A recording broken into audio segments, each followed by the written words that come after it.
आज मसीह वंदना में मसीह वंदना।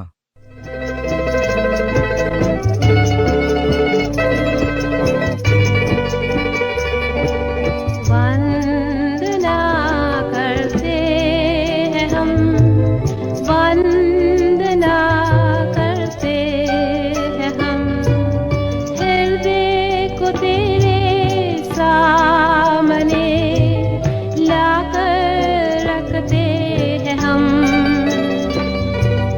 वंदना करते हैं हम, वंदना करते हैं हम, हृदय में मेरी मसीहा जीवन दीप जला, हृदय में मेरी मसीहा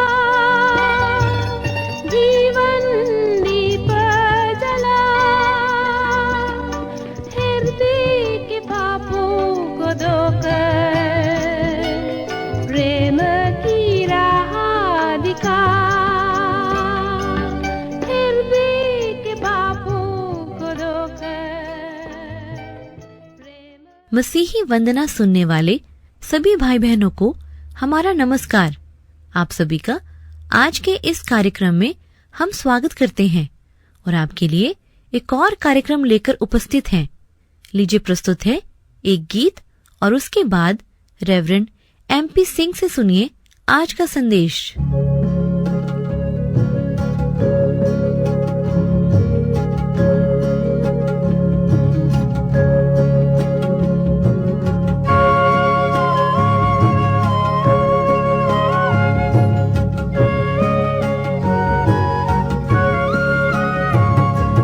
दिन प्रतिदिन तुझ में प्रभु आगे बढ़े हम सभी,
प्रिय मित्रों, प्रभु की अगुवाई, सामर्थ व शांति आप सबके साथ सदा रहे।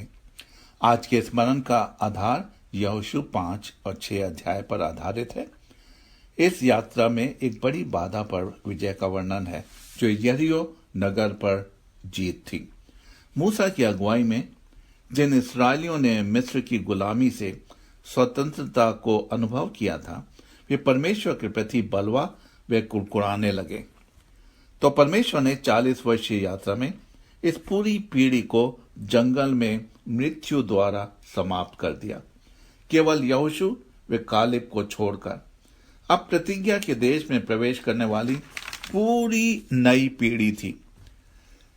सब मूसा की व्यवस्था तथा इस्राएलियों का फंसे के पर छुटकारे का अनुभव या ज्ञान नहीं करते थे। इस कारण परमेश्वर यहोशू से संबोधित कर आने वाली यात्रा के विषय में तैयारी कराते हैं। इसमें सर्वप्रथम है कि नेतृत्व करने वाले व्यक्ति व अन्य लोग द्वारा परमेश्वर के प्रति पूर्ण समर्पण होना चाहिए। परमेश्वर खतने की विधि के द्वारा इस्राएलियों की नाम धराई समाप्त की। इसी कारण इस स्थान का नाम गिलगाल पड़ा, अर्थात नाम धराई से मुक्त होना। 5 अध्याय और 9 पद में लिखा है। इस्राएलियों की प्रजा की अगुवाई के लिए इस नए नेतृत्व अर्थात यहोशू को दर्शन व निर्देश देना था। 5:14 में लिखा है, यहां परमेश्वर यहोशू को दर्शन देते हैं, अपनी जूती पांव से उतार डाल, क्योंकि जिस स्थान पर तू खड़ा है वह पवित्र है। तब यहोशू ने वैसा ही किया। उसके दर्शन का अनुभव होना अवश्य है, यानी हर एक जो सेवा करना चाहता है उसको परमेश्वर का दर्शन बहुत जरूरी है। इसको हम दूसरे शब्दों में उसकी सेवा के लिए बुलावा। स्मरण रहे कि मूसा को भी इसी प्रकार का दर्शन मिला था। निर्गमन 3:5 वे जलती हुई झाड़ी से उसकी वाणी को सुनते हैं। आइए इन 2 बातों पर ध्यान दें। इसका क्या अर्थ है? जूती को पांव से उतारना और पवित्र स्थान। जूती किस बात का प्रतीक है? इससे यह प्रकट होता है कि कहां कहां हम जाते हैं, किसके साथ उठते बैठते हैं, किस कार्य के लिए जाते हैं। यह हमारी चाल व चरित्र को दर्शाता है। भजन संहिता 1:1 में लिखा है, क्या ही धन्य है वह पुरुष जो दुष्टों की युक्ति पर नहीं चलता और न पापियों के मार्ग में खड़ा होता और न ठट्ठा करने वालों की मंडली में बैठता है। परमेश्वर जानता है कि हम कहां गए थे और क्या क्या कार्य किए। वह हमारी प्रत्येक गतिविधि को जानता है। दाऊद भजन में लिखते हैं, भजन 139:2 में, तू मेरा उठना बैठना जानता है और मेरे विचारों को दूरी से समझ लेता है। उसके ही 7वें अध्याय में 7 पद में, मैं तेरी आत्मा से भागकर किधर जाऊं, वह तेरे सामने से किधर भागूं। जूती को उतारने का दूसरा अर्थ है अपने पिछले बिताए जीवन से पृथक हों, एक नया जीवन व्यतीत करें। 2 कुरिन्थियों 5:17 में लिखा है, सो यदि कोई मसीह में है तो वह यह नई सृष्टि है, पुरानी बातें बीत गईं और देखो वे सब नई हो गईं। पवित्र स्थान, जहां हम परमेश्वर की उपस्थिति का अनुभव करते।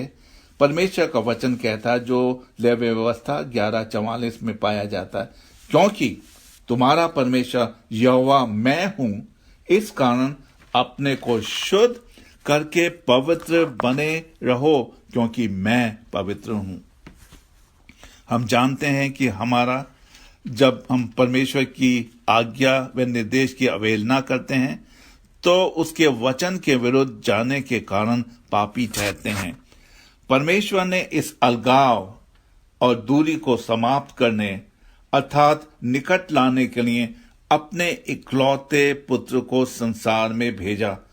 उसने हमारे पापों से छुटकारा दिलाया और उसको अर्थात यीशु को क्रूस पर बलिदान द्वारा पूरा किया।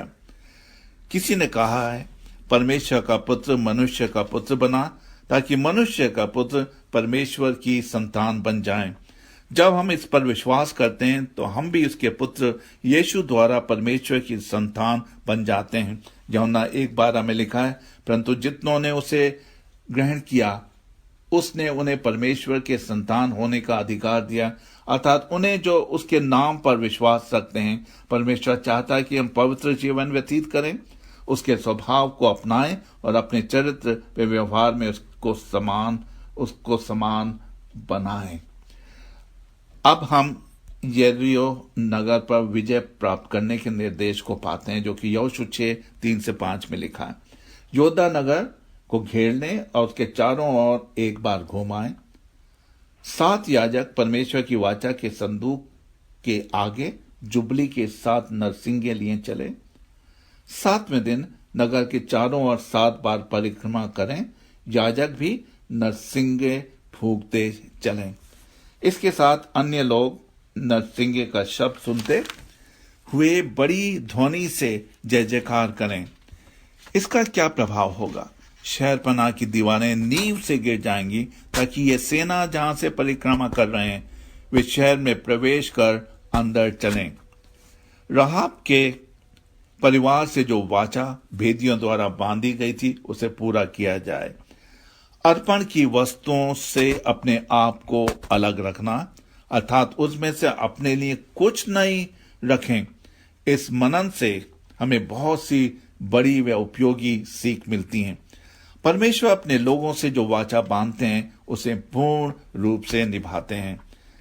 परमेश्वर अपनी सेवा के लिए बुलावा देते हैं। इस बुलावे को स्वीकार करना चाहिए तथा पूर्ण रूप से स्वयं को समर्पण करना। परमेश्वर पवित्र है, इसलिए उसके सेवकों के जीवन में पवित्रता चाहता है। आपके जीवन यात्रा में आए हुए सभी संकट व विषम परिस्थितियों में वे अपने दूत भेजकर मार्गदर्शन करने तथा योजना को प्रकट करते हैं। यदि हम उसके दर्शाए मार्ग पर चलते या अनुसरण करते हैं तो हमारा जीवन सफल होता है। जब बाधाओं का सामना करना पड़ता है तो उसका वह निराकरण भी करता है। विकट व विषम परिस्थितियों का सामना परमेश्वर के वचन यानी उसकी स्तुति व आराधना और जय जयकार से करें। आराधना हमारे मुख और हृदय से निरंतर होती रहे। जो वाचा आप मनुष्यों से बांधते हैं उसे पूरा करना आपका कर्तव्य है, क्योंकि वे परमेश्वर की उपस्थिति में बांधते हैं। हमारा हाँ हो और ना हो। जब हम विवाह के बंधन में जाते हैं तो परमेश्वर का सेवक हमें यह बात सुनाते हैं कि परमेश्वर की उपस्थिति वे सब उपस्थित मनुष्य के सामने वाचा बांधते हैं। उसे पूरा करने के लिए परमेश्वर सहायता करता है। प्रभु की अगुवाई वे बुलावे को ना भूलें, वे आपके साथ सदैव रहें।